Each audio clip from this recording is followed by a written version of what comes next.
नमस्कार दोस्तों, आज हम अपने फार्म पे थोड़ा सा प्लांटेशन कर रहे हैं। इसमें हम लोग कुछ पपाया के ट्री लगाने वाले हैं। तो मैं आपको दिखाना चाहूँगा कि किस तरीके से हम लोग लगा रहे हैं। पहले हमने जो सैपलिंग्स हैं वो दिखाता हूँ आपको। ये हमारी पपाया की सैपलिंग्स हैं, 25 सैपलिंग्स हैं जो कि हम लोग लगाने वाले हैं अपने इस फ्रूट फॉरेस्ट में। तो पहले हमने क्या किया कि पहले इनके गड्ढे तैयार कर लिए और इन गड्ढों के बॉटम में हम लोग जो है घन जीवामृत और अपनी काओ डंग की मैन्योर मिक्स करके हम लोग गड्ढों में नीचे बॉटम में डाल रहे हैं इस तरीके से। ये बहुत अच्छा मेथड है जिससे कि हम लोग किसी भी छोटी सैपलिंग्स को हम लोग लगा सकते हैं।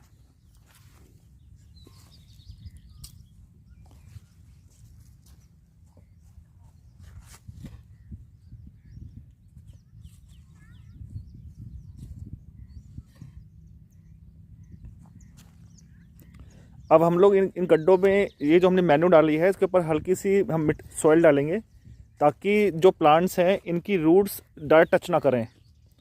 क्योंकि होता क्या है कि जो जो छोटी सैपलिंग्स होती हैं इनकी रूट्स बहुत ही ज़्यादा सॉफ्ट होती हैं और ये जो मैन्योर है ये थोड़ा सा गर्म होता है, इसमें नाइट्रोजन की मात्रा बहुत ज़्यादा होती है।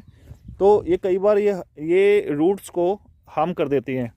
तो इसलिए ये ज़रूरी है कि जो छोटी सैपलिंग्स हम लोग लगाते हैं उनकी रूट्स को जो न्यूट्रिएंट हम लोग डाल रहे हैं वो स्लो फर्टिलाइज़र होना चाहिए, जिससे कि उनकी रूट धीरे धीरे जैसे डेवलप होती जाए तो उसको न्यूट्रिएंट मिलता जाए।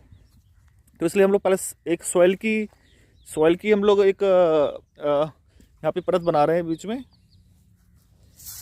सॉइल की एक लेयर हम लोग तैयार करेंगे मैन्योर के ऊपर इस तरीके से।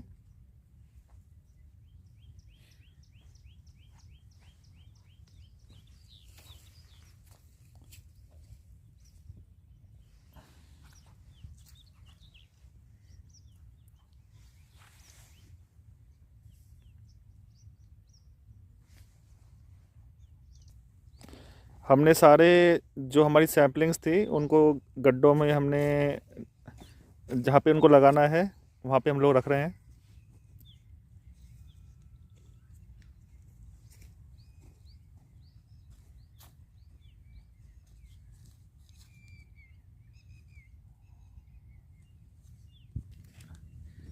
अब हम लोग अपनी सैम्पलिंग्स को जिस पॉलीथीन में वो आई थी उससे हम निकाल रहे हैं।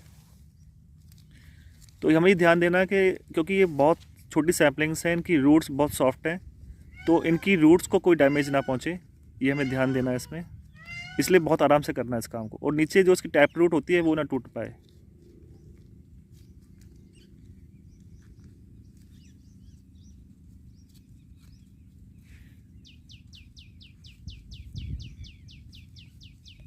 चलिए, बहुत अच्छे से निकाला उन्होंने, और इसको हम लोग रखेंगे नीचे।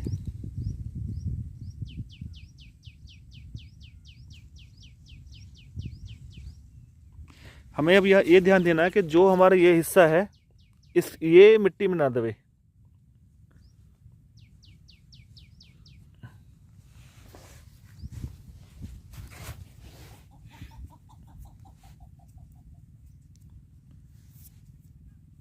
तो इस तरीके से हम लोग अपनी जो 25 सैपलिंग्स हैं इनको हम लोग लगा रहे हैं अभी।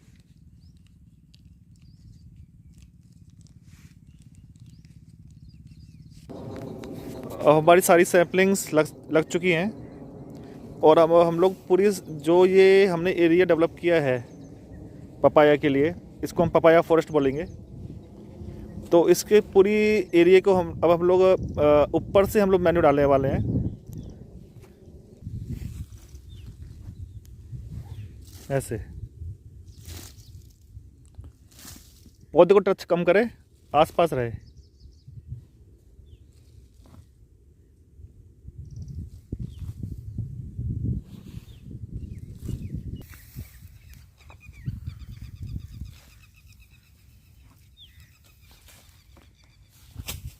हमने पौधों की जड़ों को बचाते हुए ऊपर से मैन्योर दी है।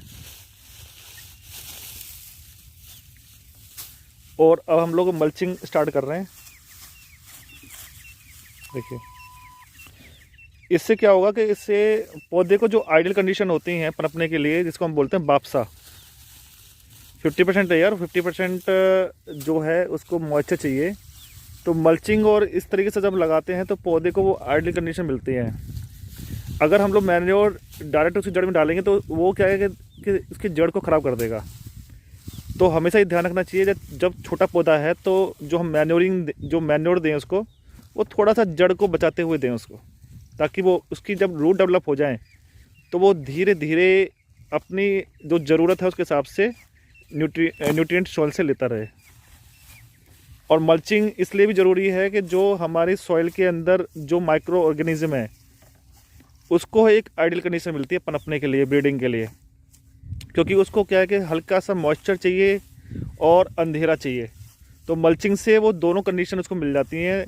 और जितना हमारी सॉइल के अंदर माइक्रो ऑर्गेनिज्म होगा, जितने जीवाणु होंगे, बैक्टीरिया होगा, फंगाई होगी और हमारे जो वर्म्स होंगे, केंचुए होंगे, उतना ही सॉइल लाइव होगी और उतना ही पौधे को अच्छा न्यूट्रिएंट मिलेगा सॉइल से। तो ये एक तरीके से हमने मियावाकी तरीका यहाँ पे हमने यूज़ किया है। पूरा 100% मियावाकी नहीं बोलूँगा, लेकिन ये जो तरीका है ये जापानीज़ तरीका है मियावाकी, जिससे हमने आज पपाया का फॉरेस्ट अपने यहाँ डेवलप किया है। 25 सैपलिंग्स हमने लगाई हैं। तो इन पौधों की ग्रोथ का अपडेट मैं आपको देता रहूँगा कि किस तरीके से ये पौधे बड़े हुए